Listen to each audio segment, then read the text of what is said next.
बिस्मिल्लाहिर्रहमानिर्रहीम। अस्सलाम वालेकुम नाज़रीन, मैं हूँ महरीन सब्तैन, देख रहे हैं आप मेरा यूट्यूब चैनल। नाज़रीन, मोटरवे वाक़े के हवाले से जो भी डेवलपमेंट्स हो रही है, मैं उस हवाले से आपको अपडेट करी हूँ और आज के दिन जो अहम कुछ पेशरफ्त हुई हैं, मैंने उस हवाले से आपको बताना है। सबसे पहले तो आपको मालूम ही है कि इस वक्त तक वक़ारुल हसन, अब्बास, शफ़क़त और इकबाल भट्टी, जैसे कि बाला मिस्त्री कहते हैं, जो कि वो तीसरा साथी था जो कि इनके साथ था, लेकिन आधे रास्ते से वो वापस चला गया था, लेकिन वो भी वारदात के लिए इनके साथ आ रहा था। ये और इकबाल भट्टी का भाई, ये अभी तक गिरफ़्तार हो चुके हुए हैं, ये पुलिस के पास है। उसके अलावा दो और गिरफ्तारियां आज के दिन में हुई हैं और ये दो लोग वो हैं जो कि आबिद के साथ राब्ते में थे। पिछले दिनों की बात है अगर तो इस वक्त तो आबिद किसी के राब्ते में नहीं है। उसके बाद ये दो गिरफ्तारियां हो गई और अब जैसे जैसे तफ्तीश आगे बढ़ी है, पता लग रहा है कि फैमिली के बेतहाशा ऐसे लोग हैं, ये शफ़क़त अली और इस फैमिली के शफ़क़त अली माजिद के साथ वक़ारुल हसन फैमिली के बहुत से ऐसे लोग हैं जो कि डायरेक्टली और इनडायरेक्टली आबिद के साथ राब्ते में थे, उसके साथ कार्रवाइयों में मुलव्विस थे। अब वो तमाम लोग जो आबिद के साथ राब्ते में थे वो सब तो पकड़े जा रहे हैं एक एक करके, लेकिन आबिद अभी तक गिरफ्त से बाहर है। इसकी वजह क्या है, इस पे थोड़ा सा गौर करते हैं। सहूलतकारी का जो अंसर एक नज़र आता है कहीं ना कहीं, वो क्या है उस बारे में भी आपको बताऊंगी। सबसे पहले आज जो एक और अहम पेशरफ्त हुई वो ये थी कि शफ़क़त को इंसदाद दहशतगर्दी की अदालत में पेश किया गया और 14 दिन की रिमांड पर इसे दे दिया गया है। दूसरी जो अहम आज के दिन की डेवलपमेंट थी, हैपनिंग थी, वो ये थी इस केस के हवाले से कि वो शख्स जिसने 15 पे फ़ोन किया था और बताया था इस वाक़े के हवाले से, आज वो तफ्तीशी अफसर के सामने पेश हुए। उनके साथ क्या हुआ आप उसको सुनकर अंदाज़ा लगाएंगे कि हमारे इस सोसाइटी के अंदर ये तमाम तर तफ्तीश का जो एक प्रोसेस होता है वो कैसा होता है कि इंसान अपनी जान बचाता है। लोग किसी की मदद करते हुए डरते हैं कि कहीं हम खुद ही ना फंस जाएं। वो शख्स जब तफ्तीश के बाद बाहर निकला तो उसने कानों को हाथ लगाया और उसने कहा मैं अपनी नस्लों को मना करूंगा कि इस तरह से 15 पे फ़ोन ना करें, क्योंकि जिस तरह से वो आपको उसमें इन्वॉल्व कर देते हैं और जिस तरह आपको कुछ चीज़ों में पुश करते हैं वो बहुत ही तकलीफदेह भी होता है, मुश्किल भी हो जाता है। ये जो साहब हैं ये अपने घर से सुबह के निकले, शाम गए तक वापस ना गए, इनसे तरह तरह के सवालात तो किए गए, साथ ही साथ इन पर एक दबाव भी डाला जा रहा है। इन पर यह दबाव डाला जा रहा है कि आप शनाख्त परेड का हिस्सा बने। शनाख्त परेड में अब ये साहब कहते हैं कि मेरी गाड़ी की स्पीड 110 थी, मैं जिस तेज़ी से और अंधेरे में मैं जा रहा था, मैंने अपनी हाई बीम तो कर दी थी, लेकिन मैं उस शख्स को देखकर पहचान नहीं सकता, और जब मैं उसको देखकर नहीं पहचानूंगा तो फिर वो शख्स जो है वही जो हम कहते हैं वीक प्रोसिक्यूशन वाली चीज़ कि एक तरफ खातून जो है उनका ये कहना है कि वो किसी तरह का ताउन नहीं कर रही इस केस में। जाहिर सी बात है, सोशल नॉर्म्स हैं उनके अपने एक तहफ़्फ़ुज़ात हैं, वो पहले एक ट्रॉमा के अंदर हैं और वो जो है वो सामने नहीं आना चाहती, ना किसी किस्म का बयान देना चाहती हैं। शनाख्त परेड के हवाले से उनकी बहुत ज़रूरत है। अदालत ने खासतौर पर कह दिया कि शनाख्त परेड जो है वो जल्द अज जल्द कराई जाए। तो इस तमाम तर सिनारियों में मामलात जो हैं वो बड़े ही मुश्किल हो जाएंगे।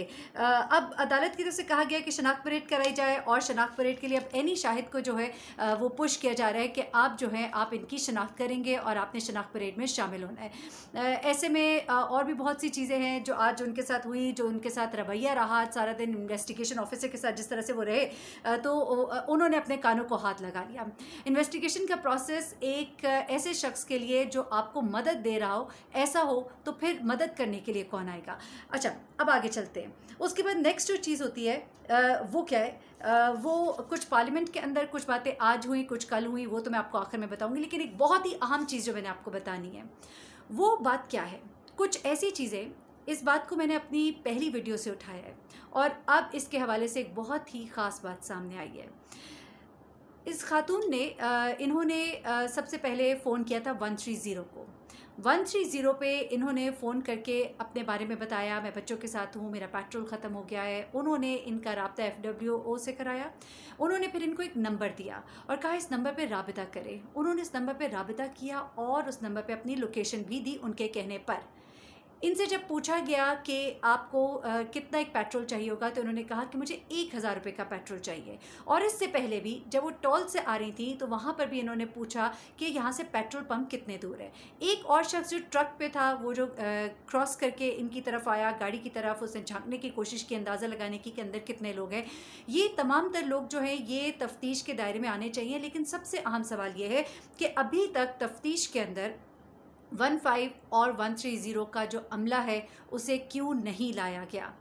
क्योंकि ये सवाल बनता है कि जिसको फ़ोन किया उसकी जो रिस्पॉन्सिबिलिटी थी उसने उस रिस्पॉन्सिबिलिटी को पूरा क्यों नहीं किया, क्या इंटेंशंस थी। और उसके बाद ये मामला जब तक पहुंचता है एक दूसरी पार्टी के पास और उसको फ़ोन जाता है, उसको एग्जैक्टली बताया जाता है कि 1000 रुपये का पेट्रोल है। ये खातून कहती हैं कि जब ये वारदाती वहाँ से चले गए तो जाते हुए उनके डैशबोर्ड पर, गाड़ी के डैशबोर्ड पर 1000 रुपया रख गए।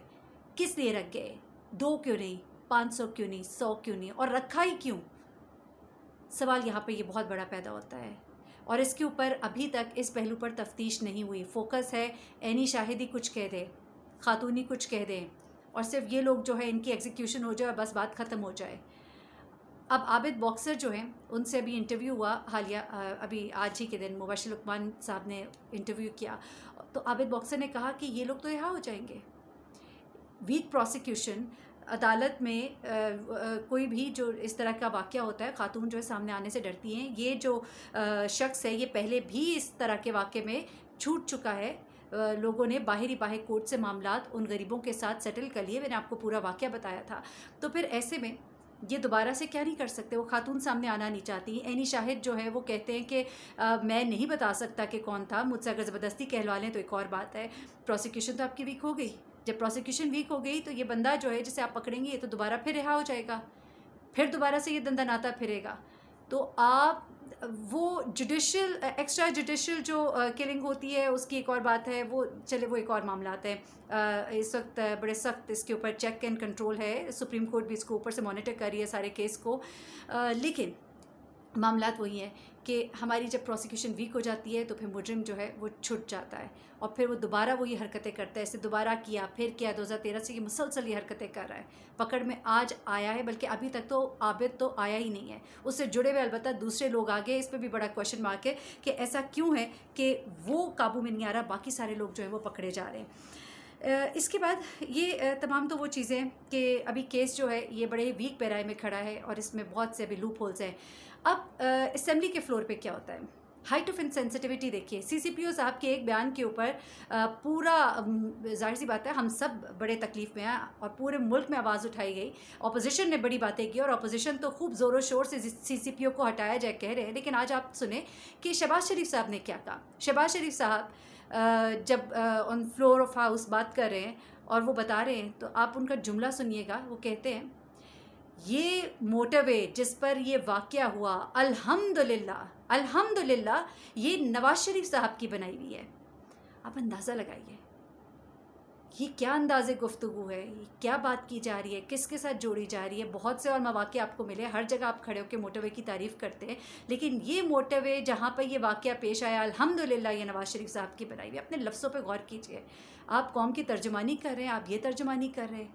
आपने तो सीसीपीओ साहब को भी बहुत पीछे छोड़ दिया शहबाज शरीफ साहब। उसके बाद दूसरी तरफ आ जाइए, शीरी मज़ारी साहिबा बात कर रही है इस वाक़े के ऊपर तो दूसरी तरफ मुस्कुराहटों के तबादले हो रहे हैं। उन्होंने बल्कि टोका स्पीकर साहब को, असद कैसे साहब को टोका उन्होंने। और ये हमारा ये अलमिया है। हम लोग इनसेंसिटिव हो गए। हम लोगों को दिखाने के लिए, हम अपने जज्बात की अक्कासी करने के लिए हम बड़े परेशान हैं, हम बड़े दुखी ये करते हैं, लेकिन असल में हम ये हैं जो हम दिखाते हैं कि हम ये हमारे अंदर निकल आता है और आपके अंदर निकल, आप एक्सपोज हो गए। अब सब एक्सपोज हो जाते हैं। और अब इमरान खान साहब जो लाना चाहते हैं कानून, उस हवाले से वो कहते हैं कि मुझे ये बताया जाता है कि जो रिस्ट्रिक्शंस और जो हमारे ऊपर इस वक्त पाबंदियाँ हैं और जो हमने कुछ पाबंदियाँ मीट करनी है क्योंकि हम पहले बहुत ट्रबल वाटर्स में हैं। आलमी पाबंदियों की भी अगर बात करें तो फैटफ की भी अगर बात करें और वैसे भी तो हम इस तरह के सख्त कानून जो हैं हम लाएँ तो हम पर मुश्किलात हो सकती हैं, मुझे ये बताया गया। लेकिन फिर भी इमरान खान साहब जो है वो दिल में दर्द रखते हैं और उन्होंने ये कहा कि जो कुछ होना चाहिए वो इस हवाले से एक दर्द रखते हैं और उनकी एक नीयत है। और यकीनन सज़ा और जज़ा और ख़ास तौर पर जिस तरह से अल्लाह और उसके रसूल सल्लल्लाहु अलैहि वसल्लम का हुक्म है, जो कुरान पाक के मुताबिक कहा गया है और जो सरेआम सज़ा देने का एक तरीक़ाकार है, वरना इन लोगों को कोई डर खौफ नहीं है। ये सिर्फ सज़ा का ही शायद कोई डर होगा, वरना इनको मौत का कोई डर नहीं है। इन्हें कोई ये नहीं है कि इनकी कोई जज़ा और सज़ा के मामलात होंगे। तो इनको सज़ा मिलनी चाहिए, सरेआम सज़ा मिलनी चाहिए, सख्त से सख्त सज़ा मिलनी चाहिए। और प्रोसिक्यूशन को जो कमज़ोर करने के ये सारे तरीके, नकाइस को ख़त्म करना चाहिए। कवानीन बनाने चाहिए कि वो पार्टी सामने आए ना आए, वो मुतासरा खातून या मर्द या बच्चा सामने आए ना आए, आपका काम चलते रहना चाहिए। और अदालत से बाहर जो मामला तय हो जाते हैं वो नहीं होने चाहिए। मुलजिम को सज़ा ज़रूर मिलनी चाहिए, मुजरिम को सज़ा ज़रूर मिलनी चाहिए। कसूरवार जो है वो ऐसे नहीं दंदनाते रहना चाहिए कि वो फिर दोबारा से आज़ाद और पहले से ज़्यादा ताकतवर होकर बाहर निकले। मुझे मेहरीन सप्तैन को इजाज़त दीजिएगा। जैसे जैसे मज़ीद अपडेट्स होंगी मैं आपको अपडेट करती रहूँगी।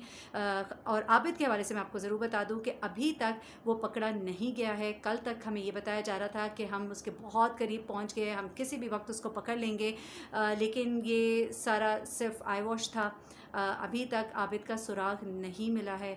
जैसे इस बारे में कुछ अपडेट्स मिलेंगी तो मैं आपको बताऊंगी। अपना ख्याल रखिएगा, अपनी दुआ में मुझे भी याद रखिएगा। अल्लाह हाफ़िज़।